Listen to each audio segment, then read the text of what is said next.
welcome everyone to this special virtual workshop that we are doing. This is our first time. My name is Jasmine Lopez. I am the executive director and co-founder of the Firehouse Dream. And our mission is to connect young adults with creative skill sets where they can discover creativity as well as be equipped with the tools needed so that they can have everything that they need in order to thrive in every area of their lives. And I'm excited for this panel discussion because mental health has been personally a huge journey of mine as I've discovered and learned language around my own lived experiences. And now in my mid-30s, kind of wishing how I had a community and friends who have also worked through their mental health journey much younger. And so our goal is really to begin to normalize what mental health looks like in our communities in hopes of our young adults and youth realizing that their stories matter, that everything they've gone through has purpose, and that we can find healing through them. And so I am excited to welcome our very first guest, and it is Ashley Lauren. Hello, how are you? Welcome. I'm so excited that you are here. Can you go ahead and introduce yourself for me? Yes. Hey, everyone. I'm Ashley Lauren. I am a singer-songwriter and a soon-to-be mental health counselor located in Brooklyn, New York. I am originally from Chicago, but I moved here 3 years ago. And I have a heart for people. I have a heart for actually breaking stigmas around mental health, especially within just our cultural barriers within my own family to everyone else. So that is a huge dream of mine. And I'm excited to be walking into that within the next year. Well, welcome. I'm excited for you to be here with us. Our next speaker today is Jeremy Horn. Can you go ahead and introduce yourself? Hello everyone. My name is Jeremy Horn. I am a resident from the village of Forest Park. I have lived here for now 35 years. I am a graduate alumni of Proviso East High School, class of 2003, Pirate Nation. And I have been very proactive in my community, like going to these board meetings, being involved in my beloved alma mater. This is my 5th anniversary, going on 6th. And I really wanted to participate this because, ever since the tragedy of 3 of the students at Proviso East that lost their lives, and I rock this here in memory of them who lost their lives. And I think this is a huge, huge stepping stone, what you're really doing. And I think it is really that time to really discuss about this because there's so much stigma and taboo about mental illness, and it needs to be a game changer right now in the Proviso Township community. Absolutely. Thank you so much, Jeremy. I'm excited that you are here with us. We'll go ahead and introduce our next speaker, which is Teddy Matthews. Yes, I'm Teddy Matthews. I serve as lead pastor for Empowerment Church, which is exclusively online currently. When we're not in the middle of a pandemic, we meet and hold service in Bellwood, Illinois. In addition to that, I am a person who's involved in the community. I have been for some time. I grew up in Maywood, born and raised, and have a huge passion for seeing people move from where they are to where it is they ultimately can be. And when I saw you were doing this, I instantaneously reached out. We're actually in a series called I Am Not Okay at our church, and working through the notion and the stigma around the fact that particularly in faith communities, we don't have mental health conversations. And when we do, they're around mental illness, and they're like this big. They're not around like holistic mental health. And so that's my thing. That's what our concern is. And I'm grateful for you doing this. I think it's going to be great, and I look forward to what's to come. Thank you, and I'm excited to have you here. I love all the voices and the diverse voices that we have here. I think it's needed, and it's really an opportunity, again, for us to begin to normalize these conversations around mental health. So thank you for being here. And then our last speaker, not our last, I'm wrong. Our next speaker is Toria Baez. Hi everyone, my name is Victoria, but call me Toria. I am a Latinx poet and painter. But right now I am currently in Urbana, Illinois because I am a graduate student. I study art education, and On the side, I am a yoga instructor. So art, yoga, moving, all of those things are my passion. Yes, welcome Toria. Toria is also part of the Firehouse Dream staff. She is our program coordinator and has really been helping me take the Firehouse Dream to the next level and has really been helping me organize our workshops and all the creative things that we're offering here. Alrighty, and then our next speaker is Portia London. Girl, go ahead and introduce yourself. Hey, yes. So my name is Portia London. Feel free to just call me Portia. I'm a lifelong Chicagoan. Professionally, I work in social media, which I think has been a great platform for conversations surrounding mental health. And I'm also a fashion blogger, which is another just like really interesting place to have those mental health conversations. So I'm really excited to be here with the rest of you guys today and address some of the issues that I think are plaguing the Black and Brown communities and give my input and of course share my story. Absolutely. Thank you so much for being here. Alrighty, so the way that the rest of this workshop is going to look like, each speaker or storyteller is going to have an opportunity to share their story around mental health. So feel free to take some notes. If you have specific questions for a specific person, write that down because at the end we will leave time to ask questions. So let's go ahead and get started with that. Ashley, would you like to go ahead and begin to share your mental health journey with us? What has that looked like for you? It's definitely been a very big process that I wasn't expecting. Honestly, my mental health journey really started in 2013 and I had my first breakdown. I was diagnosed with PTSD, and it was a random moment because I was getting my hair done literally, and all of a sudden I started having this episode. I didn't know what was happening to me. And I had been going through a lot of hard times. I got out of an abusive relationship. I grew up, I'm a survivor of sexual assault and domestic violence as well. So, in regards to that, going into my life, I always put on this strong facade of, I'm happy, I'm helping people. And I didn't get therapy. I didn't get help. And I didn't even come out about that stuff until my senior year of high school. But even after that happened, and after I went through the process of getting my abuser prosecuted, I went on to college. Everything just kind of was like, okay, I got to focus. I got to get good grades. I got to be successful. Like that was my facade that I was building for so long since birth, of hiding what was really going on within me. And it came to a head at 2013. I guess like my body and my mind, my spirit could no longer take it. And I also felt like it was a coming to God moment for me as well at that point, where it's like, okay, you got to start looking at what's been happening in your life and understanding that that's not okay. And what you've been building to surround that has been fake. I needed to be dismantled. I needed to dismantle myself in order to truly find myself.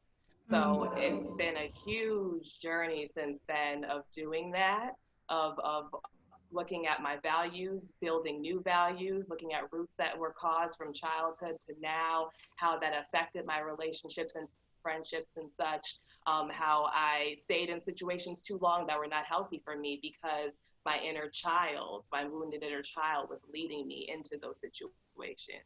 So realizing all of that it's a lot. It's like literally when you get to, I'm 31 now and have gone through all of this dismantling and rebuilding, you don't realize that. We're not told that growing up, that, hey, you may have to do that a few times in your life until death, to continue to thrive and evolve in your life, and to be able to be a healthy human being, to be able to be empathetic, to be able to relate to other people, and to feel them and to feel their journey and where they're going as well, to truly, genuinely be able to do that.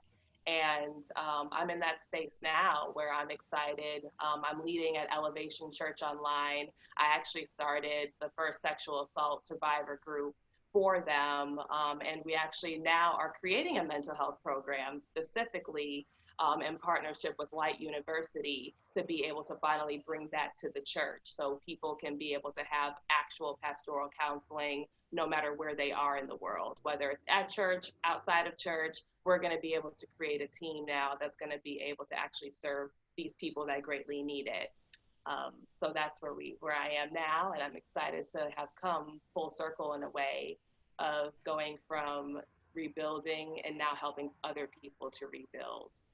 Yes, I love that. And what I love so much about that is that you've been able to connect your story and your experiences, and now you're living out of your purpose and that full circle coming into fruition. With that being said, what was your experience growing up around mental health? Was this something that you guys talked about in home? Share a little bit about that with me. Yeah, we did not. That was not a thing. I love my parents, but it's like I feel like that entire generation. You know what I'm saying? Like they just weren't. That's not a part of our culture. Like Mm-hmm. it's just like straight up. You know what I'm saying? Like we do not talk about true spiritual vibrancy and mental health like we should have been taught, like and they weren't taught that, like our parents were not taught that. Like we just were born into this world where we fell into these belief systems, fell into these values, and that's what we believed, and that is all that was in concrete for a very, very long time. And I Mm-hmm. feel like now in this era that we're in, we're starting to break out of that. Like I'm even having to teach my own parents, like I, as the kid, and I'm an adult now, but as their child, am now having to teach them, like, hey, it's okay to talk to someone. It's okay to not be okay. It's okay to not be the strong. My dad's a very strong Black man. He started from the bottom, literally, and took our family, honestly a great point in life, and that was always what he wanted. It was his goal. But I feel like now finally, as an almost 70-year-old man, is getting in touch with his emotions and getting in touch with his feelings and understanding that it is okay to cry. It is okay to let me see you cry.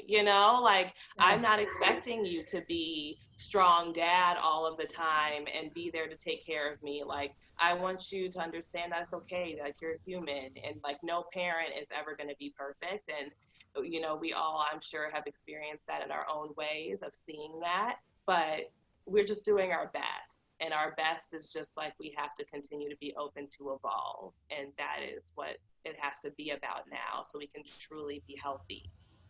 Yes, I love that. And so you touched a little bit on the inner child. And I know when I first heard that in therapy, I was like, what is she talking about? Like, inner child, inner girl, little Jasmine, how do I talk to her? What does this all mean? Can you just touch a little bit on that? What was that experience for you? And how did you learn to connect with your inner self? Yes. Yeah, it's interesting when you first hear that term, but honestly, when you start going through the process, you realize, wow, a lot of what I'm doing now in my adult life stems from the trauma that my child, the inner child experienced. And I just know specifically, like for me, not to get deep or anything, but when I was abused, like for me, I kind of went into another realm there's a specific word for it in therapy terms, but basically you leave yourself, because so you don't end up breaking in that moment completely, so you're not there. Is it disassociate? Disassociate, yes. I completely did that. And throughout my whole entire life, I've always done that when it comes to conflict. Like if someone starts raising their voice, if someone starts getting like an attitude or whatever, like immediately I leave. I'm gone. Like I cannot handle that. It's something that I'm not about. And I had to realize that, wow, like that's my inner child leading me in regards to those situations, instead of me being able to be, adult Ashley, who can be able to handle conflict in a healthy way, to be able to approach it in a way that I can stand my ground, understand where I am and that I'm safe and I am secure with myself to be able to approach this person who may have an issue. So I had to go through that. And also, even my past relationships of like staying in a relationship that was very unhealthy and understanding that I was so used to being around dysfunction and staying in dysfunction and hiding dysfunction that it was like, oh, this is fine. This is okay. It'll get better. I just got to stay and tough it out and it'll be good. And it's like, no, that's my inner child leading me down that road again into something that I should not be in and not be staying in and suffering in. And it's so crazy when we realize that. It's like, wow, that really just stems from what happened to me when I was like 6 years old. It's Yes.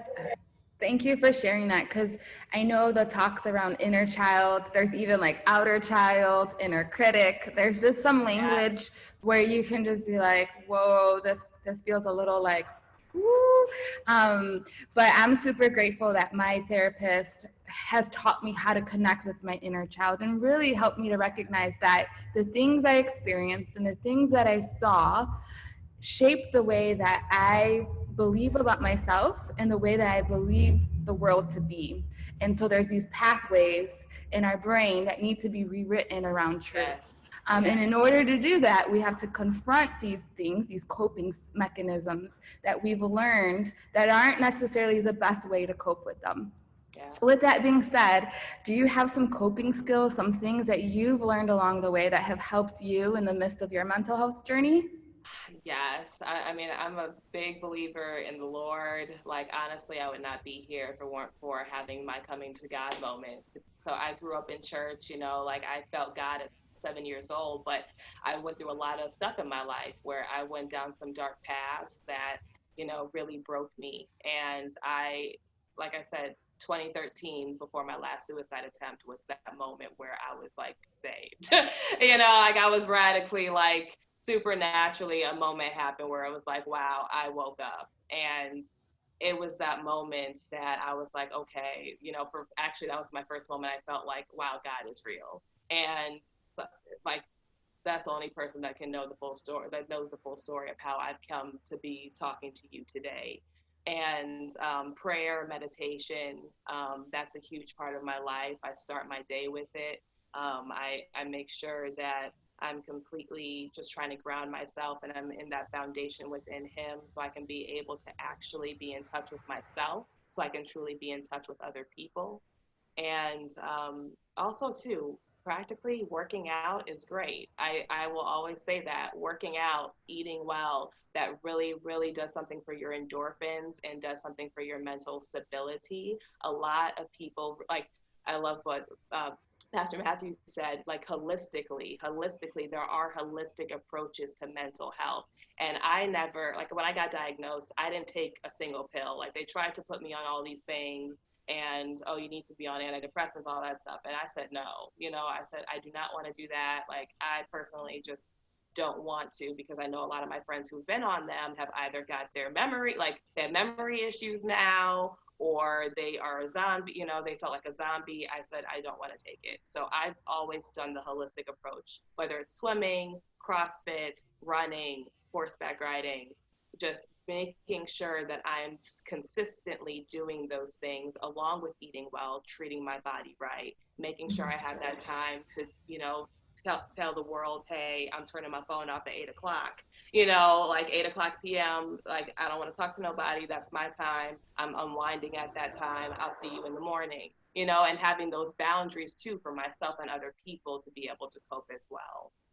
Absolutely. And I love that you shared how your mental health journey is unique to you and your convictions. And I think that's something that also often doesn't get talked about, is that each of our healing journeys look different. For some of us, we go the medication route. For some of us, we do the talk therapy. For some of us, we change our diets. And it looks different and it's unique to every single person. So with that being said, when did, you kind of touched on it, but when did seeking help feel safe for you? Like you mentioned you were getting your hair done, you were having a mental breakdown, but was that the moment where you like immediately called a therapist randomly and was like, hey, I need to finally talk to someone? Or when was there a moment where it finally felt safe for you to reach out to someone? Yeah, I definitely didn't reach out right away, because I tried to do the strong thing, but also too, like, my mom was like, oh, you're fine. You don't need to talk to someone, because they don't talk to people, My mom does not talk to anyone. So it was like I got pushed back in that cycle again for a little bit until I found the church that I was going to. And then I started getting back into serving, and that made me feel good and being able to help other people. And then the pastor's parents were a head of pastoral care. And it was actually interesting how it happened because his mom had invited me over for dinner, just to have dinner, and we ended up talking about my story, and she was like, oh, like, I mean, you should talk, we can start some care up, and you just come whenever you want, and whenever you need to talk, like, we're here for you. And so I started doing that every week, and that was the first time I started with therapy, and really headed on that road and feeling out what that feels like and what that is and the whole process to it. And I'm now in therapy now too with a great, lovely therapist. And even though it's online, it's still so beneficial. And I love therapy. Like, therapy's great. Like, I suggest a therapist. I love it. I love it. Well, thank you so much for sharing your story with us. Is there any suggestions or encouragement that you would offer to those who are watching or who will be watching who are struggling with their mental health? Take your time. And like we said, everyone's journey is different. Everyone's healing is different. It's a process. It's individual to you and who you are. Do not let anyone try to make you feel, shame about what you're going through, because you know what you're going through, and that is what matters, not everybody else's opinion or da da da da. Like, you are you, and what you're going through is individual to you. And also too, that being said, healing is possible. You can thrive after trauma. You can thrive in your life. This does not define you. Whatever you're going through does not define you. That is not your definition of who you are and who you were created to be in this world. So you are a product of God. You're a product of the beautiful creator who loves you. And you have so much ahead of you in your life. And it takes day by day. Sometimes it takes moment by moment. Sometimes it takes second by second for some people. But learning what we do with those seconds and moments and days is what will, I promise you, what will catapult you to being able to fully thrive in your life on your healing journey. Beautiful. Thank you so much, friend, for being here and for sharing your story with us. I mean, we connected, 3-4 years ago when I was hosting a photo campaign called Breaking the Silence, in where I gathered, I think, over 27 men and women to share their stories on sexual assault. And that's how we connected, how I learned your story. And ever since then, we've been following each other and each other's journeys. And man, you are a powerhouse around the arena of mental health and really showing what it looks like to thrive after such evil and what the enemy has tried to make and break you and destroy you, and God is using it for good. And so I'm excited to see how he's going to continue to use you, where he's going to take you next, and all that you're doing. So thank you, friend. Thank you. Alrighty, so our next storyteller is Jeremy. Go ahead and unmute yourself for me. Okay. And go ahead and share a little bit of your mental health journey. What has that looked like for you? Oh, wow. I had to stay up all night to really think about this. My mental health journey was very interesting. I think it started when I was like in kindergarten all the way up through high school, because I used to be a special ed student, because at the time in District 91 in the early 1990s, they didn't have the programs to really accommodate me or my other former classmates, at that time. So it was a lot of stigma about people who are in special ed, like they are slow, I don't like saying the word retard, excuse my language and all that stuff. And also it was just it was a little segregated. And also I remember from first grade to third grade, it would be 8 o'clock in the morning, and when the bell ring, I would go downstairs, and it was just very lonely. Like, why am I like here? I should be here with the regular kids. And I had to really fight my way to really become mainstream, to know that I can like handle and be with the regular kids. And it was just a lot of, lots of segregation with people with the non-disabled and people with special ed.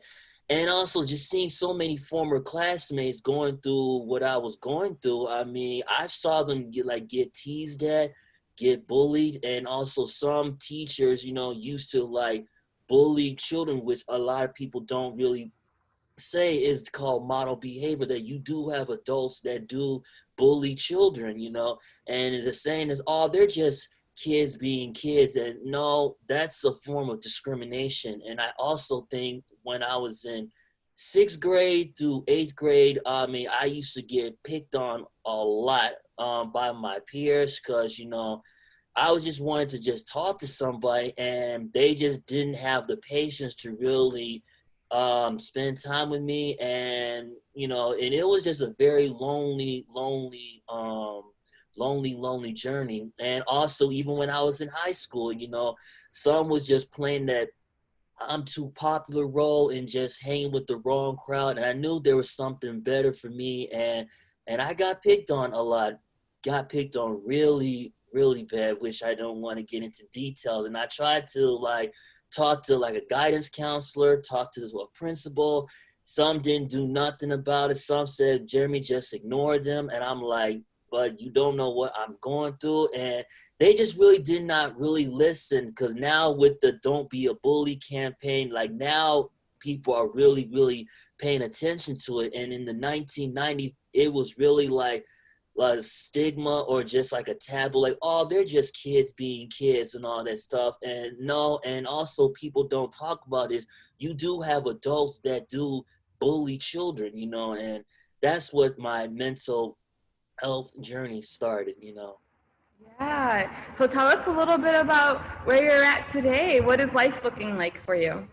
Well, life's looking good for me. I just knew that it wasn't me and it was them, and I just knew some just wasn't going to be about anything. And I knew that in my heart that I wasn't like that. I was just trying to hang with some positive people and just hanging with the community and all that stuff. It still bothers me sometimes, like, Jay, shouldn't you be over this? But like you said, I'm very hypersensitive and I get offended like really, really quickly. And it kind of like hard for me to like get over it, just move on and all that stuff. But, I still have my moments where I really don't like being like in a crowd. I like really like being by myself. And it's kind of like sometimes lonely, but it's like I'm like so used to it, because I used to like sit at lunch all by myself, no one to talk to and all that stuff. And I still have my moments, and I really should be open and up right now, but I do have my moments that I need to like be alone.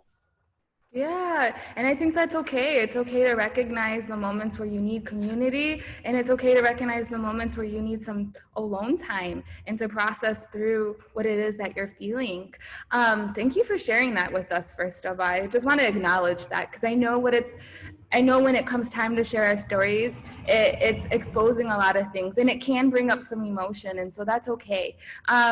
So with that being said, what are some things that you've done to help you cope or deal with your emotions and your feelings and your experiences as you grew up? Whether it be creativity, talking with a therapist, prayer, meditation, what are some things that you have done? Well, what I've done is like a little bit of prayer, because I love the Lord, and I do read my Bible. Also, I be on social media. I look at all like the motivational posts that really kind of like inspire me. And I had this one former classmate that sent me something, and she said something that was just so cool that I wanted to share. And she said, reality is they didn't deserve you. Don't let it bother you. You good without them. then and now, and I still hold on to this day. So it really kind of like helps me out a little bit and all that stuff. And also, I think that with that experience, I just tried to like really like show some empathy and really help people who are like in special needs, because I have to be very, very patient, you know, that, and just using that one word, and that's called hope, because I don't want no one to go through what I went through. You know, they shouldn't have to be, you know. Yes. How can we be better friends to someone who is in special need, who has special needs? How can those of us who are who are typical, how can we help support and be better friends with someone who's different than us? I think what you can do is just show a little bit of empathy. Also really just discuss about that. And also another thing is just be very patient with them. You know, I know that it can be very challenging, and there's like a taboo, especially in the African American community, in the Latino community, that people who are in special need are slow. They can't function like normal people. And I'm like, no, that's not true. We're just people just like us, you know. But the problem is we just don't really have what it takes to really talk to somebody. But and if you like, instead of just yelling at them, why don't you just sit down and be patient with them, and you will learn something new about that. And I do that at my job, because I see people who are working with special needs, and we accept them, and I try to be as patient and I try to be as friendly as I can, and they see me, and I always lit the room up, and that really kind of sparks me, that really put a smile on my face, because I don't want them to go through what I went through. You know, they should never have to. Absolutely. And Jeremy, I just want to say how much you inspire me, because we've never actually met in person. This is our first time even having a face-to-face conversation. But you go to all the meetings. You're always reporting back of what happens with the school board meetings. You're taking pictures, sharing them in our Facebook groups that we're in. And I am just so inspired with how much you deeply love our community and want to see change in our community. And I just want to acknowledge you in that, because I think sometimes our everyday residents get overlooked, but I think you are making a huge impact in our community, and I want you to know that you are seen, that we see what you are doing, and it makes an impact in our community, and we are so grateful for you. Well, thank you. I appreciate your kind words. I really do. I appreciate it. Absolutely. Before we transition to our next storyteller, can you share an encouragement or any words of advice that you might have to someone who is going through a mental health journey? Well, my advice who is going through a mental health journey, to know that it gets better and it will get better. Also, don't always reach out, you know, and don't get too overwhelmed. Also, another thing is just to, you know, find community people to really discuss it, because I think that's what's really, really what's lacking, is a little hush, hush, don't tell. No, please reach out. Please take yourself and look yourself in the mirror, and really don't be shameful, and just really have the courage to really share your story, because your story can really impact a lot of people, and it can really change a person's philosophy about mental health. Seriously. Absolutely. Thank you so much. I believe in the power of our stories. It's why we're hosting this virtual discussion on mental health. So thank you, Jeremy, for being a part of this conversation. I'll go ahead and introduce our next storyteller. Teddy, can you go ahead and unmute yourself and share with us a little bit about your mental health journey? What has that looked like for you? Sure. Before I do it, if you don't mind, Jasmine, I want to, again, Ashley, your transparency was incredible. But Jeremy, I am someone who has had the chance to get to know you over the course of time, but I've seen Jeremy in his element. I used to see him all the time. I don't know if he still works there, but one of the places that I know he used to work, and he was an absolute joy and incredibly patient with everybody and anybody who would come through the place. And that was before I think we even became Facebook friends. And I would just see him in his element. And what he said is true. And Jeremy, I don't think I've ever had a chance to really tell you, but I appreciate what you do as well. My journey, my story, and kind of the value I think I might be able to at least contribute here is going to be on one end of it. as it relates to just kind of my upbringing and what I've seen as a young African-American male is absolutely the negligence, if you will, around conversation that has anything to do with, again, mental illness on one front. So what it means from a clinical perspective, and parents being either ignorant in the sense of them not knowing and being aware, like truly ignorant in the sense of being, you know, not knowing, not having the insight, not having the skills, not having the resources, as well as kind of them also avoiding the realities of what that means for some kids. Just so one sense ignorant, another sense of just avoiding it, pretending as if we could wish it away or think it away. I've even had family members who personally and close to me were also impacted on just, again, a clinical basis of it. They had actual chemical imbalances and what that meant in the needs that were required with that. And then over the course of my personal journey, personally just dealing with the mental health side of it. So what it means to not be necessarily clinically depressed, but go through situations that can add the trauma and add the stress and can contribute to burnout and the mental strain that we can put on ourselves. Because, you know, young African-American man, I was told big boys don't cry, and raised without a father. And so what does that mean to process emotions? And so I remember, like, man, I celebrate 6 years of marriage this year. I think it was like year 3 before my wife really saw me cry. And I didn't realize how unhealthy that was. I didn't realize, how, you know, it's normal. Like, it's a normal story, but it doesn't make it a healthy story. And over the course of time, I just started to feel like, while I may have been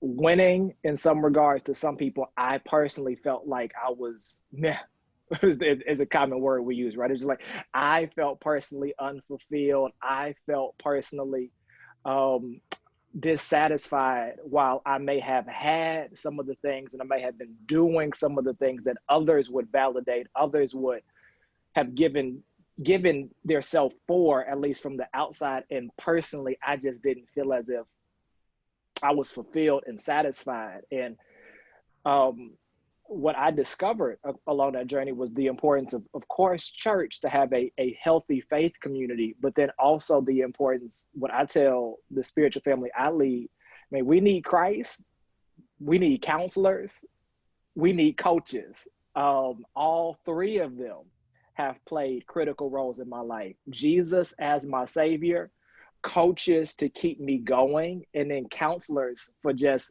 being able to dump and share my heart, even if it wasn't from the aspect of them being able to necessarily give me clear direction forward, but to provide safe spaces, like you said, Jasmine, to just be able to share vulnerably and honestly, this is how I'm feeling. It may or may not be accurate.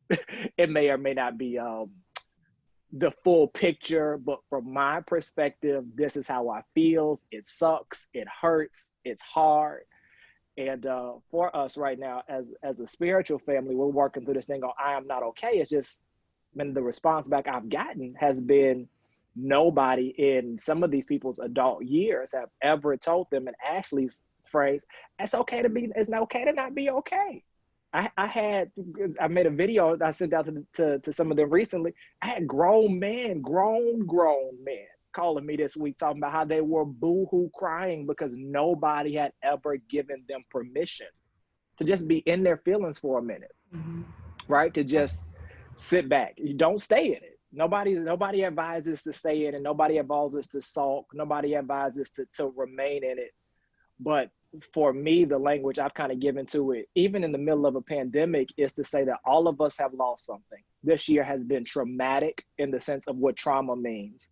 So anybody and everybody, nobody is exempt from it. Nobody can escape from it. The realities of 2020 alone have highlighted and have exacerbated the realities of loss, one way or another. Either we're seeing the deaths of COVID on the news, or we're seeing whatever in the media cycle. If you live in Proviso, you've heard of the unfortunate losses of life of young people dying by suicide over the most recent years, as well as just the continued violence that exists, or the social ills in our community in particular, in addition to watching and witnessing the replays of the media cycle of the social, and just like it's trauma. Everywhere we look at, it's trauma. And in Black and brown communities, we typically run from that word, don't use that word, or misappropriate that word.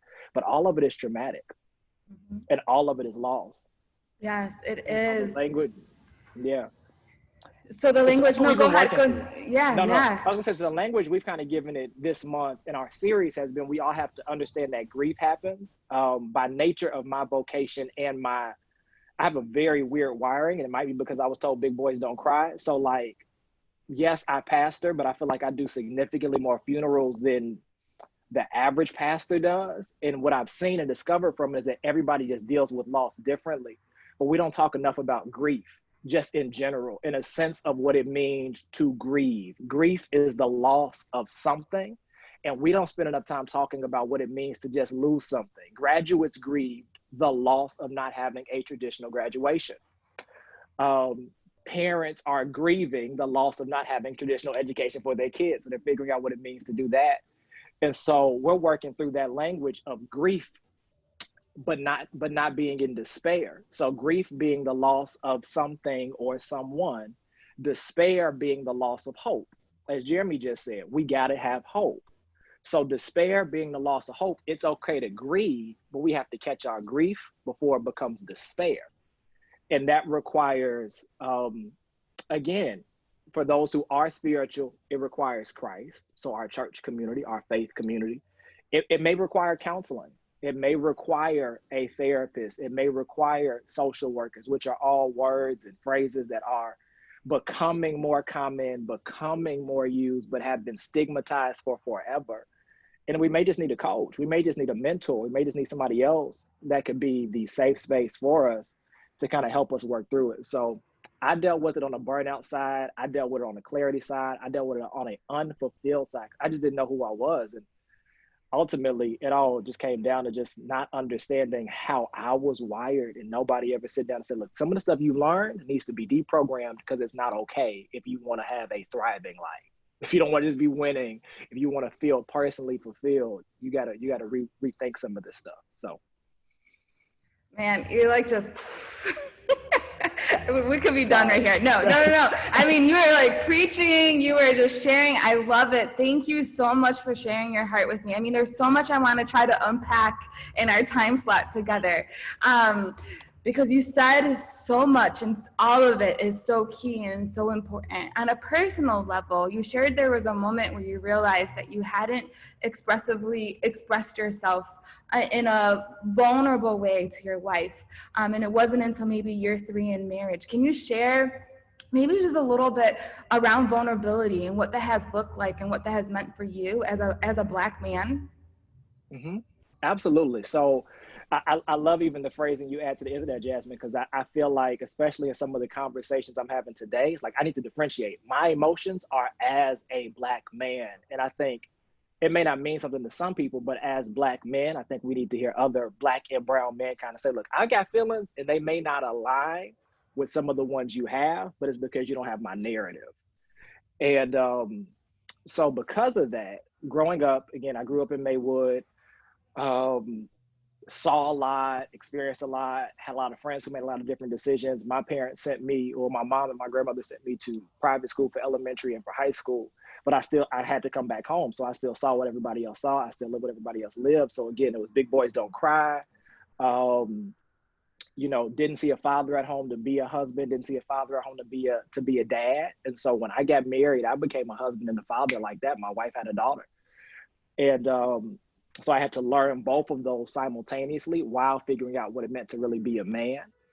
And it took a while, because again, by that point in time, I was established in my profession to some regard. I was established in the community to some regard. And I was great at leading them, but not really good at leading me. And so I would just kind of suppress however I was feeling, because I've got to be strong, and even when we got married, it was funerals on my side, funerals on her family side, in addition to the ones I was just naturally doing. And one day I was just like, I lost it and couldn't figure out why. I was a mess, and it had no seeming connection to what I was facing in the moment, but it was just built up over the course in the nature of time. And so in terms of vulnerability, I think now what I say to anybody is the importance of finding spaces where you could be honest, finding spaces where, again, you could express your emotion. For those of faith, it's what David did throughout the entire book of Psalms. It was just honest and raw. I don't like this. This sucks. Like, it was legit, woe is me. Why would you leave me like this? Lamentations is an entire sad book filled with somebody lamenting. And so I think that that's the biggest thing of vulnerability, is having non-judgmental conversations with yourself about yourself. Yo, I had a bad day today. It's like I was not as nice as I could be. Non-judgmental. It was a bad day today. How did I do today? You were mean. You were short. Non-judgmental. Because that's the only way we can get better from it. Yes, thank you so much for sharing that. Okay, I think there's time for a couple more questions. We talked around, we talked about grief and loss, and also I think I really want to touch on writing a new legacy now that you're married. I think we share similarities in that. My husband and I both come from a home where we did not have present fathers, and we've been married 14 years, have navigated what it has looked like to raise a family without examples of marriage or fatherhood. So can we talk a little bit about that? Can we talk about what did that look like for you? What are some things you had to confront or face or overcome, and how are you writing a new legacy for your family? Sure. So I'll be honest again, it started with being vulnerable with myself, and being honest. I don't know what I don't know. And I think that was a place I had to get to figure out where I wanted to go and how I wanted to get there. So when it came down to figuring out what that meant for us, even living in housing, well, I never had a dad. I never had this, never had that, but I know you should buy a house. I know you shouldn't rent your whole life per se if you want to develop wealth for your family. So the part of it was finding people and finding models and being open about what you do not know with the right people. So for me, it was finding people who I felt like they may not know who I was, but I thought they could add value to answering my question, and not being afraid to ask what I didn't know. So because I didn't have a dad, I had to find people who I felt like, from whatever aspects, were great fathers, and to ask them questions about how they were doing things and how they are doing things. Now, again, they may be terrible people at home behind the door. I don't know, but I should not ask to see what their feedback may be. I think the other side of it for me in developing our legacy and visioneering our family forward was figuring out, based upon what we didn't have, what did we want to create for our family? So what voids do we honestly feel like we had that we don't want to recreate in the process of building a future? So if we felt like, because we were in single parent households, how did we not want to spend our time so professionally focused that we didn't spend time cultivating family feelings at home, right? So that was important. And I think that also goes into just health aspects as well, and emotional health. Are you pursuing enough emotional health to have conversations specifically with your partner about how you're doing, about how they're doing, and what you all feel? Like, a book I would even recommend around it will be Emotionally Healthy Spirituality, again, for those who are believers at least, because you got to at least be able to have a degree of emotional maturity to an emotional health to really talk about what it means to confront stereotypes, to confront stigmas, and to create something new going forward, especially when you've never had a picture of it. I never had a picture of it. My first time really seeing inside of some married people's households, like healthy married couples, it was in my adult years. It wasn't when I was a child. And so what does that mean at 24 and 25-ish? Probably would have been the first time I was around some of them, to be sitting at a table and really just be like, yo, how do y'all do this? how do y'all do this? How do y'all do that and raise them, right? Because I'm a father, like you all are parents. And so All I was to say, I think the biggest piece of it is honesty. Don't know what you don't know, and then being willing to go get it and find a way to really channel it. And again, I got to be clear, my faith drives me. So being honest about what scripture actually says versus what we pretend like it doesn't. It really gives a very clear picture towards some things. We just don't take the time to read it. Like in some stuff, it's principle centered. It's very, very clear. And if it's not clear, pick another translation. But it's clear towards some answers toward at least just figuring out what we hadn't saw before. Thank you so much. This is so good. I mean, there is so much more, we like diving in specifically around fatherlessness, like the impact of abandonment, what that does to the brain, the healing process. I have a blog post if anyone is interested called I Used to Think I Didn't Need a Dad. And I wrote this after I went through my own mental health journey, and I thought that I was going to talk about some of the things I experienced as a child with sexual abuse, and my therapist actually focused on the abandonment that I experienced with my father. I was like, but wait, my relationship with my dad is actually reconciled. Like, we're good. He's in my life. He's in my children's life. And she's like, no, honey, the outward stuff is done, but we got to deal with some heart stuff that you're probably not even aware of and how that affected you. And I think even in one of my biggest takeaways and my encouragement to those who are single parenting right now is acknowledge what the child needs, and how you touched on, Teddy, about how we need to grieve. I think what I needed as a child was the permission to grieve that I did not have a dad in the way that I had desired for a father. So thank you for touching on that. Thank you for talking about it. That could be a whole nother virtual conversation that we could have. But I'm gonna go ahead before we transition. What encouragement would you share to those who are listening and watching?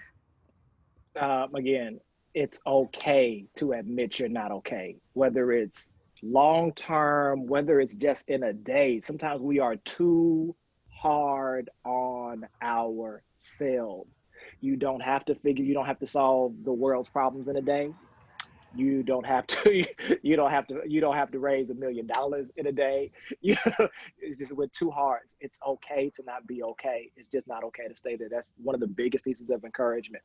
I would say in terms of reading and content, if you're a reader or if you're a podcaster, Boundaries was mentioned earlier. Boundaries by Henry Cloud, I think, is an incredible read.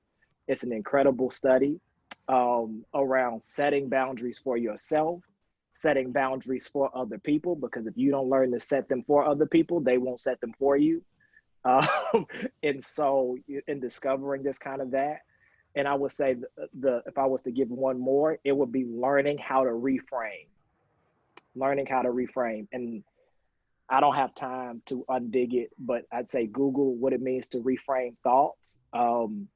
It's been critical for me to just learn how to reframe. So I'm honest about how I'm feeling. After I express it, I got to reframe it, because it may be how I feel, but it may not be accurate. It might be how I feel. It may not be the total picture. So I got to learn how to reframe. Yes, boundaries. Yeah, I see comments.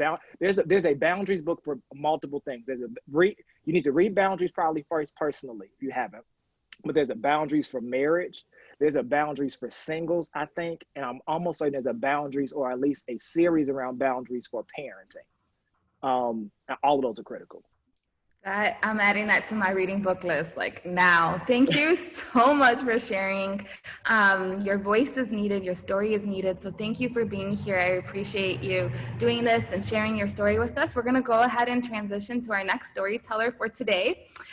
Toria, go ahead and unmute yourself and share a little bit about what your mental health journey has looked like.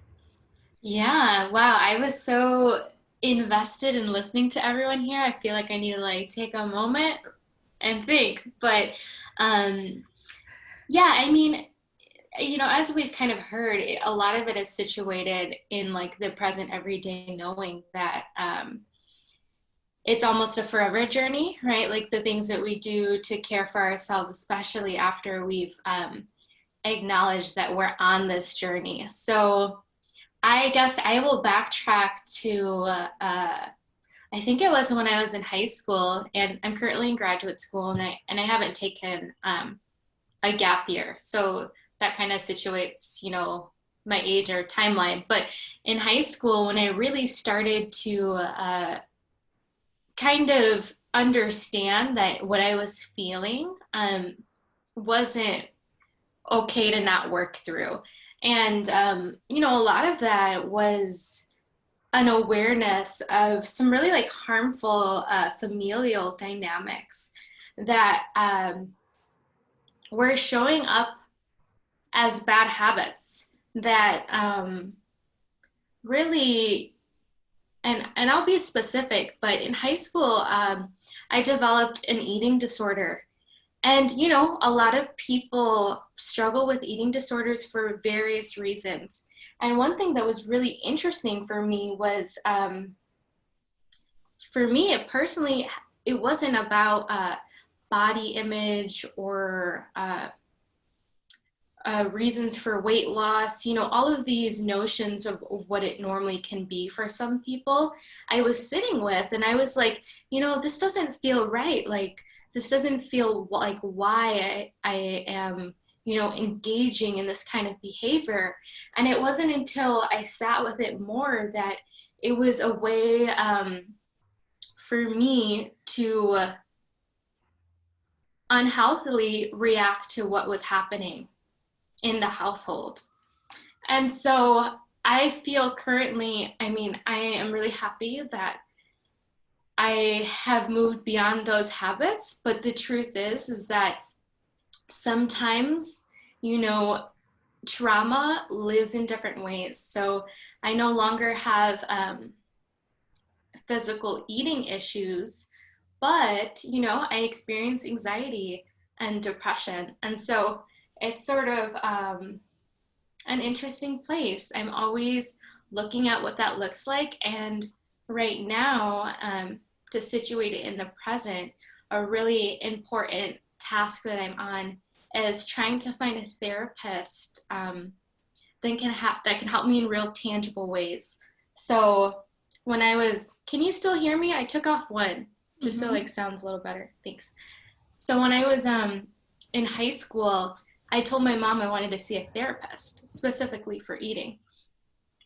And I went, and it was an interesting experience. It didn't last long because there is a stigma in like Latinx families, Latino families, that therapy is like not a thing that you do.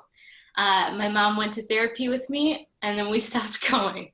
And so as I grew up, I was like always very aware that, you know, I can do something. Like there are people, like there's resources, something, like aware of that. And so in college, it's interesting. The university systems are not really well equipped for long-term therapy. They're really just a mode of shipping you out, getting you elsewhere. And, you know, insurance is a reality too. And I couldn't find a therapist that like I could afford. And so it took having to find a therapist on a sliding scale. And then I went and I saw this therapist for a while, and it was good, but I realized that it wasn't exactly like what I needed to be doing. And so now I'm on a journey, and I'm currently trying to find another therapist that can help me to seek like really tangible ways to work with thoughts and kind of reshape those thoughts, go back and work with the trauma that I experienced when I was younger. So that's kind of, I'll let you ask your next question because I feel like I could talk forever. Yeah, absolutely. Well, thank you for sharing vulnerably and your unique story, and it matters. And so thank you for sharing that with us. I guess, so as you're in this journey of looking for a therapist who can really help meet the needs, and I think let me pause on that real quick. I think you touched on something that's really important, is that not every therapist is a good fit for you as an individual, and it takes time to find the right person, and it's okay if it takes time. Now I will also say on the flip side that you might find a good fit, but because the internal work that you're doing is hard, you're going to want to reject that inner work that's being done. Yeah. And I did that with my therapist around week 3, week 4 is when I say you're going to start to reject wanting to seeing this person. And she called me out on it before I ever even said it. I was about to tell her this isn't working out, and she called me out on it and said, I'm sensing that you are going to want to pull away from me, and I don't think that you should. And I think the work we are doing is good. And so I think that's important to touch on and to recognize and acknowledge that it's going to take time to find the right person and to use discernment and what that looks like. So thank you for sharing that. So that was a little side tangent. So as you are looking for a therapist that feels like a good fit for the things that you're looking for, what are some other things that you're doing to help you through your mental health, whether they be coping skills, whether it be self-care? Can you share a little bit about that? Yeah. Well, I feel like I do a lot of things, and part of this is because the way that I appear as a person is really high functioning. I can go through the day, I can look happy, I'm doing all the things, but like one of my therapists has said, I'm kind of like a duck. Like if you look on the surface, I'm like this, but like underneath, like there's like all of those feet, they're like moving, they're quick.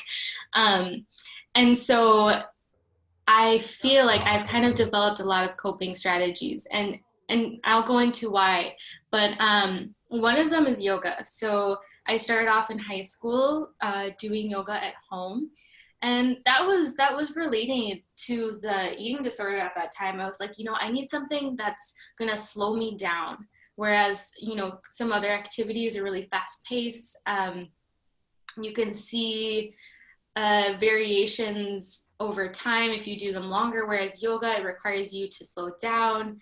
You can turn inward if you connect with your breath. And so that's been extremely important for me to the point where I now teach it. So I do try and do it every day in some capacity. And that doesn't have to mean like I'm doing like an hour of yoga. If it means literally just sitting and doing some breath work, that's okay. Also through that journey, I've really gotten some meditation tools. As I mentioned, I just started graduate school. So, during this phase of transition, that's one thing that I want to get back to is meditation. I used to do that every morning. So that's a great tool for me. And I will say this as a trick for maybe like some students or people in some settings. It's a little different now with the pandemic, but in the classroom, one thing that I would do is like when taking notes, if I feel an anxiety that arises, I'll write down like what it is, why I think it's arising in that moment, and what I can do then and there, like in my power to feel a little bit better. Like maybe that's go to the bathroom, maybe that's have a sip of water, maybe that's taking a couple of deep breaths. So I've always kind of experienced like this level of awareness when I'm experiencing something. And that doesn't mean it helps me through it. I'm just like, oh man, like I gotta do something. Going for walks, eating healthy, moving the body. Let's see, finding something that is almost, I don't want to say like a creative art outlet, but I want to be an art educator. And so one thing that I realized is painting, like while I love to do it right now in this state of my life, I think it has to be something that's a little private because it's my mode of de-stressing. So I don't want to create to publicize or make a meaningful artwork series. I think I just need it as a tool to slow down. And that's what it has to be. And that's something that I've been coping with because, it is something I'd like to share. But right now, I just need to paint in solitude. Yes, and I think that's so important to recognize that there are so many different strategies we can do to help us through our mental health and to support us in the areas that we need it. And some of those can be shared publicly, and some of those are just for us internally. And I think that's so important. And it's so interesting because you reminded me, my husband asked me that recently. My mental health has been kind of up and down recently. And he's like, what are you doing just for you? Like, take some time to do some things that are just for you. And that is so important. So thank you for sharing that with us. When did seeking help feel safe for you? Yeah. I was thinking about that quite a bit. And to be honest, I think I was, and I don't know if it was my mindset or, and I do think it's a level of how fortunate I was, but I just had a really good relationship with a high school teacher of mine. Um, and because I knew I didn't want to be where I was, I don't know if it was a moment of where I felt safe enough, but I, as a person, was like, this doesn't make sense. Um, but she was a safe person, like as a baseline. So I reached out to her and she got me connected with a school counselor, which allowed me to kind of bridge communication with my mom.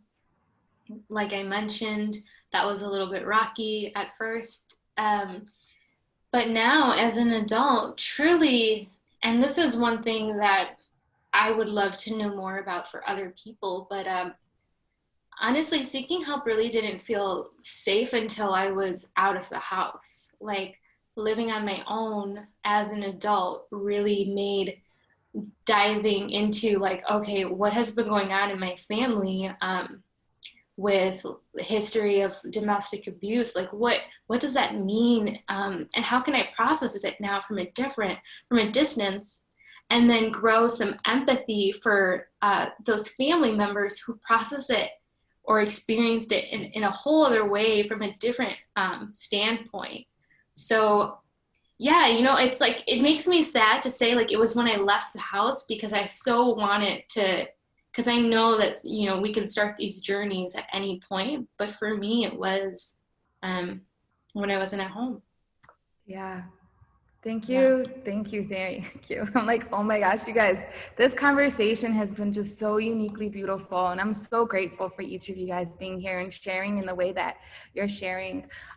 Toria, before we transition, what is some encouragement, some hope that you can offer to anyone who is watching this and maybe wrestling with their mental health? Yeah. Wow. What a big question. Well, I will just tie it back really quickly and keep it concrete. But the reason why I have so many tools that I need to use is because some days nothing seems to work, like as a tool to help on that mental health journey. And so I would just offer that, when you feel like your tools that you always go to aren't working, know that, it might just be a season in your life where you need to do something else. Maybe those tools that you used to do, they just don't work anymore, and that's okay. And they might come back to you in a different season. So I would just offer that encouragement that, if you're feeling a little stuck, it's okay if some things that you go to aren't working to help you in that moment, and to know that you can find something else. Yes, and that's so key and so important. I'm glad that you shared that, because there's going to be these seasons where what you were doing in this season work, and then in the next season there's this, I think I almost want to call it like a deeper level of healing. And as you enter into that deeper level of healing, you need a new set of coping skills to help manage and walk through that. So thank you so much, Toria, for sharing yourself and your story with us. We appreciate you. I appreciate you. I'll go ahead and introduce our next storyteller. Portia, if you can go ahead and unmute yourself. I'm unmuted. Yay! Can you share with us, what has your mental health journey looked like? Yeah, so mine also stems from abandonment that actually goes back generations in my family. My grandfather was abandoned by his mother, which was actually very common for the time frame in which he was born. But I've never seen this for myself, but it's kind of a well-known fact in my family that if you bring up his mother or parenting or his childhood, where as a grown, I think Ashley was talking about your father being like a strong Black man. My grandfather is a strong biracial man, but like a strong Black man, and would just break down because he had this abandonment that he wasn't dealing with. And he did the best that he could with my mom, but she also felt abandoned because even though her parents were there for her physically, she felt like emotionally and mentally they weren't present for her. And I feel like that's trickled down to me, who has divorced parents. My parents divorced when I was 7 years old. And I tried to commit suicide for the first time when I was 8, at 8 years old.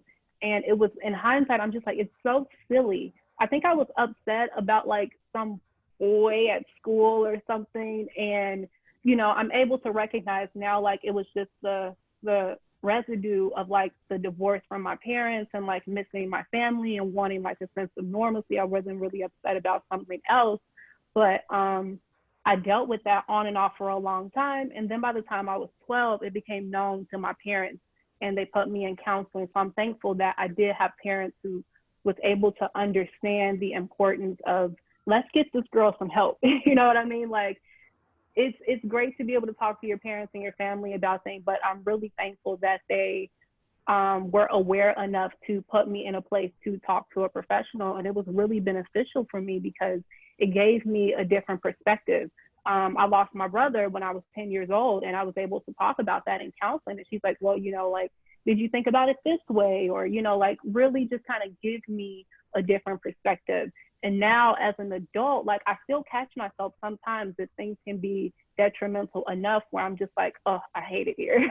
But instead of having that mindset, I'm able to identify my triggers and combat them with scripture. So, okay, why do you hate it here, Portia? Why are you feeling this way? Are you upset about work? Are you upset about this? Are you upset about that? And recognizing what the true root of the issue is, so I can just dig that up and deal with that there, instead of sometimes we can kind of blame it on other things and have some misdirected depression, some misdirected anger, when it's really like something that we just haven't even addressed. Yes. Oh my gosh. So much said here that I can relate to. I share similarities in generational abandonment as well, and how that has impacted us from generation to generation. And so for you, what has overcoming that abandonment look like for you now as an adult? Whether it be in your Honestly, relationships? it's still a journey. Like, I have to be honest with myself. I had to this year even just kind of take the weight off of myself of feeling like I need to break this generational curse, because I'm 33. I don't have children yet. And so that's been a pain point for me, of feeling like, okay, well, if I don't have children, how can I not break these generational curses?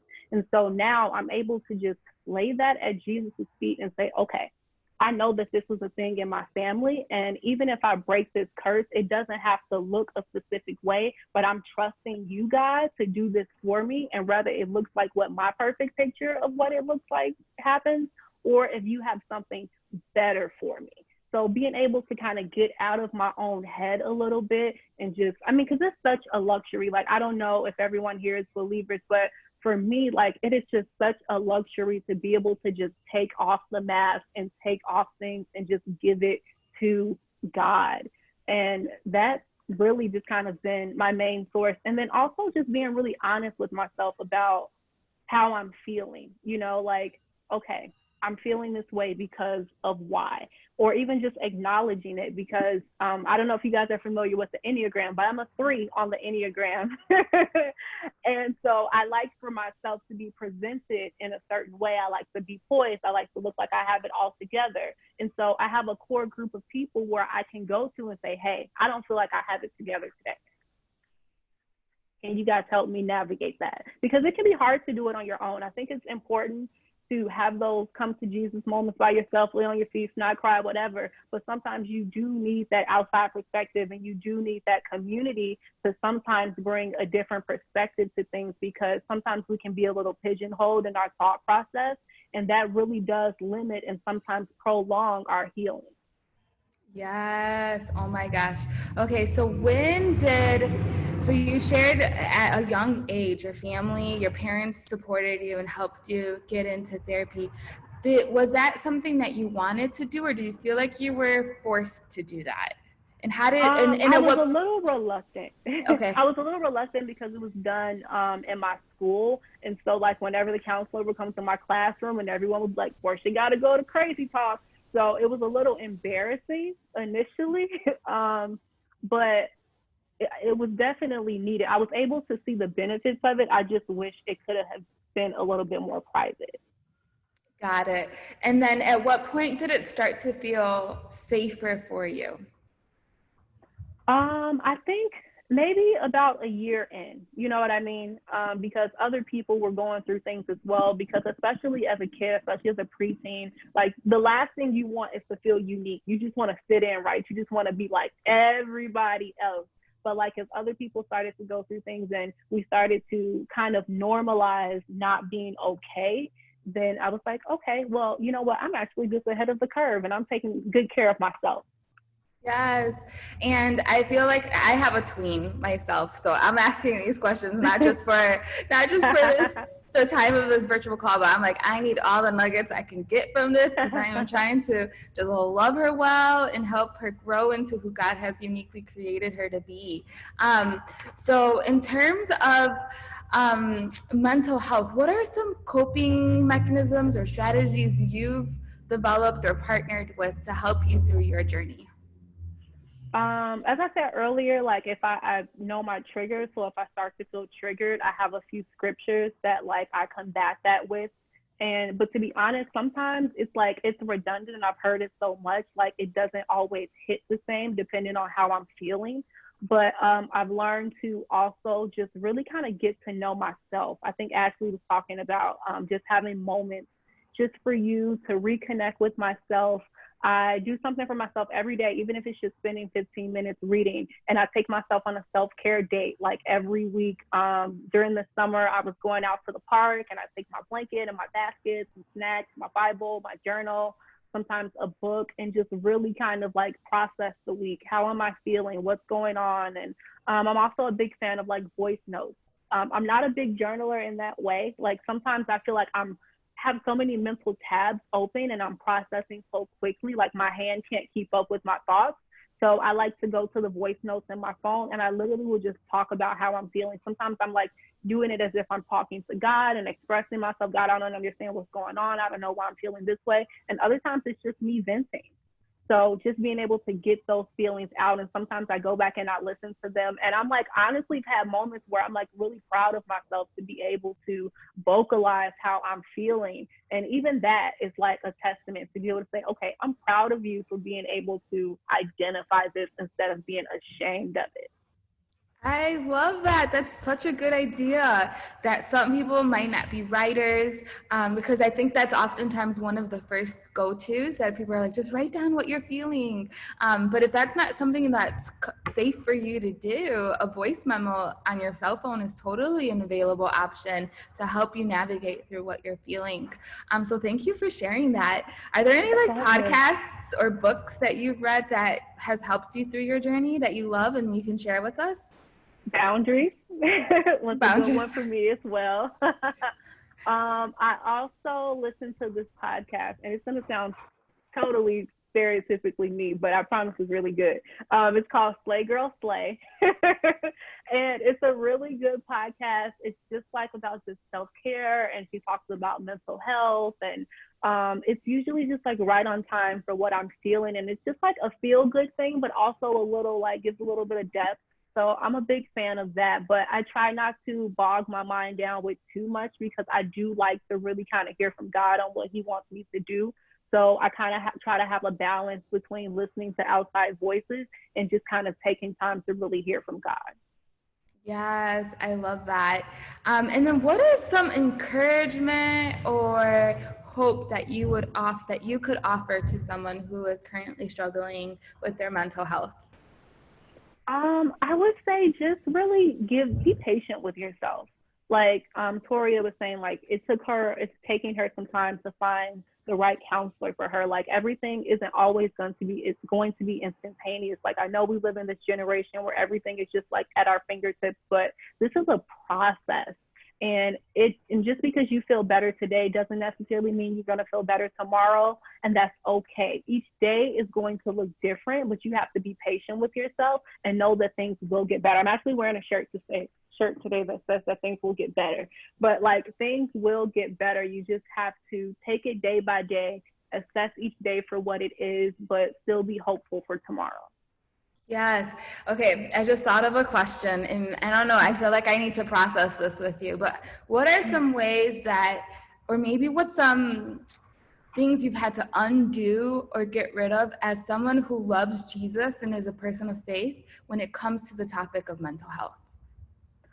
Ooh, things I've had to unlearn as a Christian in mental health. Mm-hmm. Kind of like how I was saying earlier, that sometimes scripture isn't always going to make you feel better. Because like most of us have been hearing this our whole lives, and it's like Romans 8:28 is great. It's one of my favorite Bible verses, but sometimes you feel like things aren't working out for you good. You feel like you're on just like this track of one thing happening after the other. And I think a lot of us have been feeling that in 2020. It's just like, what else can happen? Like, when is the good going to happen? But be transparent about that. Like, vocalize that. Have that conversation with God. Just like, I believe your word, but I'm not seeing it today. Like, I don't know when things are going to get better. So, I mean, it's just allowing myself to be human. You know what I mean? Like, I'm not God. Like, I'm going to have moments where I don't feel good. And the Bible even talks about that. It says we're going to experience trials. So just knowing that because I call myself a Christian doesn't mean that I have to have everything together. And it doesn't mean that I won't have bad days or bad thoughts. Yes, yes. And thank you for saying that, because for me personally, one of the things I struggle with is when I hear someone say, oh, just trust God. Like, just trust God. And it's like, I trust who God is, but I don't know what that means and looks like for me, because all my experience has been around a brokenness of trust. So how can I trust someone I don't see if the people in my present life I cannot trust because of brokenness and sin, right? And so I think we can easily hop into like Jesus or church jargon to help encourage someone, especially through mental health. But I think we have to acknowledge that when someone is going through a trial or a situation or going through mental health or is clinically depressed or has anxiety, there's just some of that scripture that's not always going to work.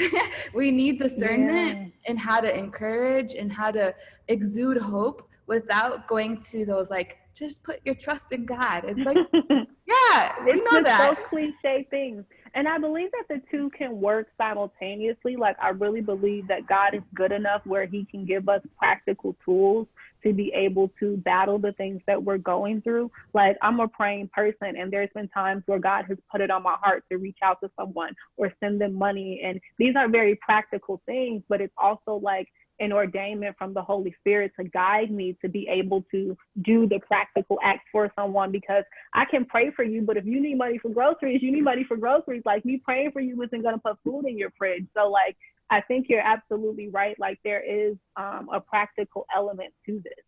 It's a both and. I think there has to be, yeah, we can encourage, but let's also use discernment and wisdom in what that encouragement looks like, and also being mindful of how trauma impacts our brains. Like, for example, I can think of specifically with me, right? Like, God as Father.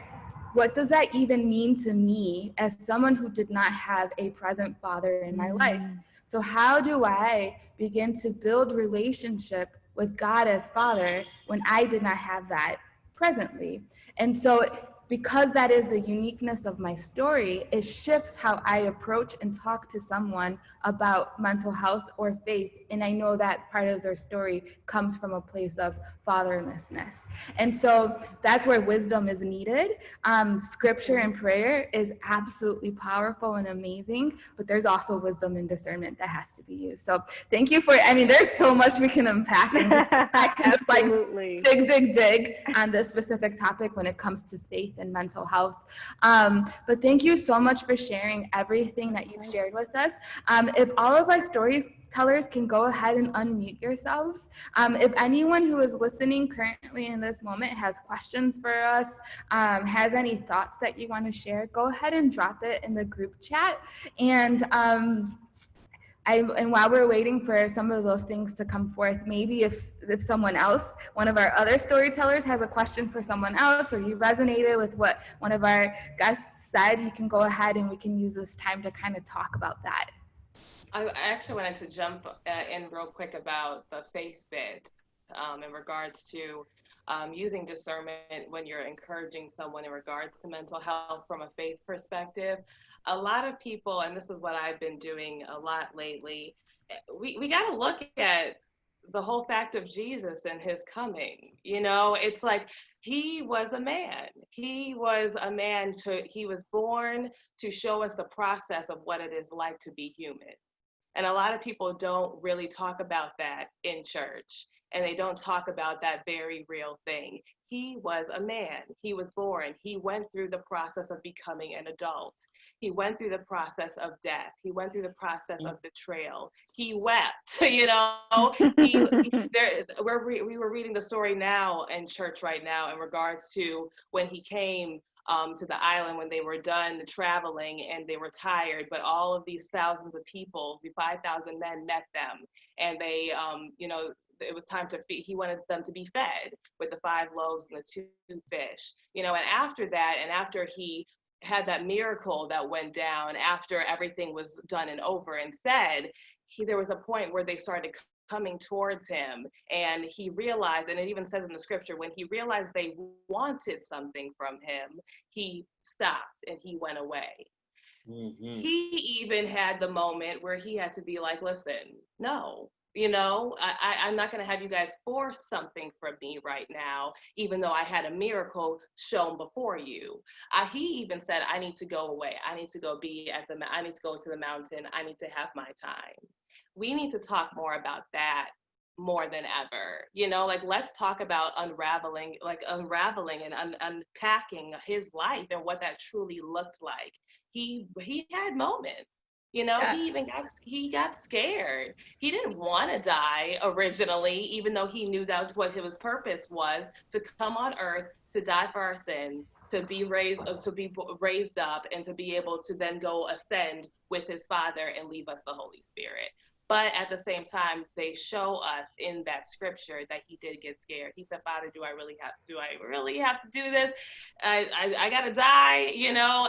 We have to really pay more attention to that and show that he was human. And we have the beautiful example of what that looks like in regards to fear, to despair, even to being afraid, to everything that shows and is an impact in his life.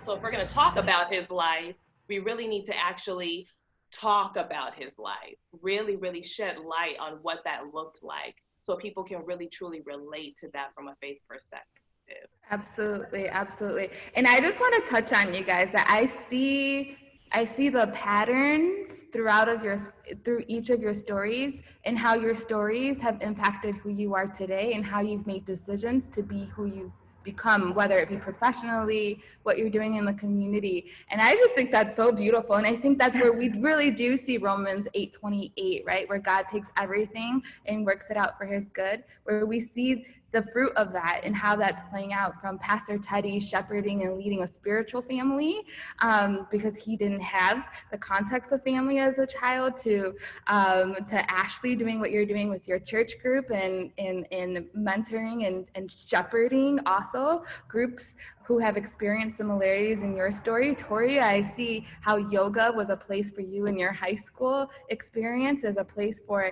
connection and healing with your body, and now you're leading groups through that. Jeremy, how you experienced not feeling a sense of community around you and that support, and now you are providing that community and support with those that you impact. Portia, you with your fashion and all that you're doing, and the connection of faith and mental health and all that you're doing about not just focusing on the outside, but focusing internally. And so I'm seeing the fruit of how our stories and what we've gone through have impacted us, and how they have shaped us to be who we've become today. And so thank you for the call, for answering the call and living out of your purpose and who you've been uniquely designed to be. Yes, absolutely. Absolutely. With and that, I want to add something as well. Yes. What you said is like, and it's so, I have 2 things to say. It's courage. Just be yourself. Be your authentic you, because there's only one person around, and it always wins. And I think that's what happened when I was in high school, because some of my former classmates were just playing that I'm too popular and trying so hard to fit in. They just weren't being themselves, and I was just being myself. And now look at me now, and some of my former classmates, they wish that they were in my shoes. And that's another thing. Just have the courage to just be your authentic you. And another thing I think is so important is embrace diversity. That is the most important thing. Is you have got to embrace diversity, because if you do, it will expand your horizons and it will change your philosophy. I'm telling you, it is so beneficiary. Seriously. I love that. Thank you, Jeremy, for sharing. So we have about 10 to 15 minutes left. Some of us talked about some resources we love, whether it be books, podcasts, different coping skills we're doing. But as a collective group, is there anything else that we can, like, what are some other books maybe that didn't get mentioned that you love, podcasts that we're listening to, or other resources that you can think of? Well, I have one that I think the resource I think people need to know is called NAMI, and that stands for the National Alliance of Mental Illness. That is the most beneficiary resource information, because I remember in 2011, almost 10 years ago, I went to a convention, the NAMI convention at the Hilton Hotel in downtown Chicago, and one of my good friends, she is a poet, and I had to be there, and she is just amazing as a poet. And just hearing the stories, and NAMI is just an amazing resource that will definitely help out people with mental illness and getting the necessary attention that they need so they can live a productive life. So that's another thing I'd say is NAMI. And I know they have a NAMI in the village of Oak Park as well. Yes, we also have something called the Living Room in Broadview that helps it's specific to Proviso District community members. They have a focus on helping those with families who have been impacted with substance abuse. And so as long as, I know at the time, as long as you're 18 and over, they offer free therapy sessions. And they were working on the age lowering for that as well. So that's another, the Living Room in Broadview is another great local location. I also met a young lady named Crystal. She's a licensed therapist here in Maywood and just launched her practice here in Maywood. So I have her email. She's currently working on her website and just said to direct people to their email. So if she is someone that you're interested in and want to learn some more about her and how you can get connected with her, just hit reply to the email that you use to register for this workshop, and I will share her information with you. Does anyone else have any other resources? I'm seeing some things pop up in our group chat as well. Therapy for Black Girls podcast, the Calm app, Stop Breathe Think app. So there's tons of amazing, great apps that are available as well that can help us with coping skills and strategies as well. I would add. Oh, go ahead, Ashley. No, go ahead. I was just going to say the other resource for Chicagoans out there, especially if you've been dealing with sexual abuse or even your child or teen, the Chicago Children's Advocacy Center, which is the center that helped me in my own case, we offer free counseling as well. So feel free to reach out to me if you would like. I'm not sure if our information will be, like our emails or something will be shared. I can put it in the chat, but if you are looking for that, specifically for that issue, you can feel free to reach out to me.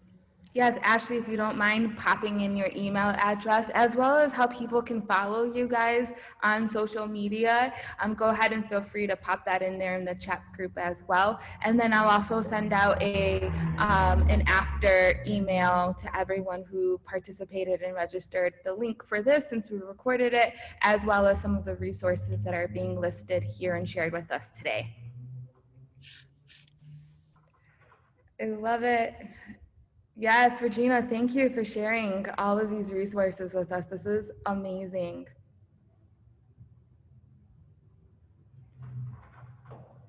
Yes. I was going to add that two other books for those who may be readers, as well as if you don't read, there's always the audiobook option for many of these. One of them is it's going to be related, but it's going to seem unrelated. It's called Approval Addiction by Joyce Meyer.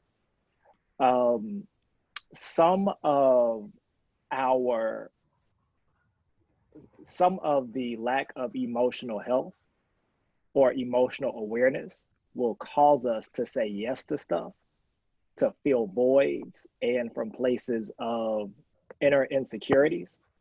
And that book, in terms of just reading and practicality, walks through almost the mindset of it, but then just learning how to say no, because no is a full sentence. And we don't really know that unless somebody gives us permission to say no. And sometimes we can't take next steps on our process of healing until we first learn how to say no. There's also a book I'm reading now, and I'm hesitant toward recommending what I haven't read, but I'm reading it now, and so far it's good. If it doesn't end up being good and you read it, don't judge me and don't hold it against me. I don't know what's going to happen after I make it past the next couple of chapters, but so far it's substantive. It's called Heart Healing. It's called Heart Healing. I can't think of who the author is now, but it has like a pink cover. It alludes to kind of something you mentioned earlier, Jasmine. I think everybody may have touched on in one way, shape, or form, which is, I believe, one of the greatest needs, specifically in Black and Brown communities, but just everywhere, is a need for heart healing, and what it really kind of means to work through that, specifically for those who do have some type of a spiritual foundation, and unfortunately, for all types of reasons, some religious institutions or cultures are just not prepared to have adequate conversations around it, or are ill-equipped to it, or oblivious to it, or try to fight real problems with spiritual jargon. Heart healing kind of begins to just work through some of that stuff, and it just kind of at least begins the chapters are designed to, and again, I haven't read it all yet, but the chapters are designed to take a topic like, say, moving from unforgiveness and a broken heart to whatever the well-being format of that is, and what it means to go from this place to this place. And because healing's not a place, it's a process. Mm-hmm. And it's not like it's like you don't get to this place like, okay, I'm done. It's like, no, it's a process. And those are two books at least. And again, you can find the audio version of it, but I happen to be a reader, and when I can't read, I listen to it. And so those are two things that I would definitely say toward it. Another great book, I'm interested in the ones you talked about. I'm not fully through it, but it's so good. It's called The Body Keeps the Score. Has anyone heard of that one? No. It's so good. And it just talks about, I don't know if it's going to go into like just like generational trauma and how that impacts the body, but right now he's kind of just processing through comparing trauma to specifically PTSD with those of veterans, and how those with PTSD and veterans, if you put them together, how they can experience healing. So that's as far as I've gotten, but it's been so good, and it kind of helped me put some language together. Another book that I can recommend is called, and these are probably a little bit more like on the like, I don't even know how to say the word, but it's probably more like books that you might have to read if you were like studying mental health or like to become a therapist. But another one is called CPTSD. It's called Complex PTSD. And that is a book that my therapist had me read when I was having an episode. And basically complex PTSD is where you're having an emotional flashback. I don't know if anyone has ever had that, where your emotions have brought you into a place of panic, but you can't really figure out like why that's happening. And so that is a sign of CPTSD. It's new, it's fairly new in the realm of PTSD, but that's how it differs. And there's a great book on it, and in it he gives you like 8 steps 8 or 12 different steps to help you walk through when you're having an emotional moment and how to like navigate through that, and basically telling your adult self you're safe, that you're okay, that your adult self has the skills to help you through what it is that you're feeling and so forth. So those are 2 books that I can personally recommend that I am reading and currently reading right now to help me with my own specific diagnoses and story as well. And also, one thing I want to add, I really, really like this. I think what we need to do is have the word kindness. Be kind to people. Kindness does not mean that's a sign of weakness or that's feminine. It's not. It's a sign of strength. That is the most important thing. Being a nice person does not mean that's a sign of weakness. If you do good things will happen to you, and that's what the world needs. We just need kind people. That's all. Absolutely. Kindness. I love that. Thank you for sharing that, Jeremy. We will go ahead and close this out. Thank you, everyone, for our storytellers, those who have been listening and watching in. My greatest hope and desire is that we just begin to continue to normalize what mental health looks like, that it's not just one journey, it's kind of an up and hill thing each season. So each season looks different for everyone. And we hope that we continue to create safe spaces and continue to have this dialogue. Some things that the Firehouse Dream is doing and what we're going to continue to do to move this conversation forward is we will be hosting peace circles. We're going to host virtual ones as well as in-person ones. So if you're interested in leading or facilitating one in partnership with some of our youth, please feel free to reach out and let me know so that we can partner you. I'm really looking to and this idea was actually named by our youth. And something that we do here at the Firehouse Dream is we create our programming and workshops based around what the youth want and their needs are. So we hosted a meeting. We asked, what is it that you guys are looking for and how can we create workshops around that? And one of the youth said, I want to facilitate peace circles. We need it. I don't feel safe in school to do that and to talk with trusted adults there. And I would really love to see what that could look like here.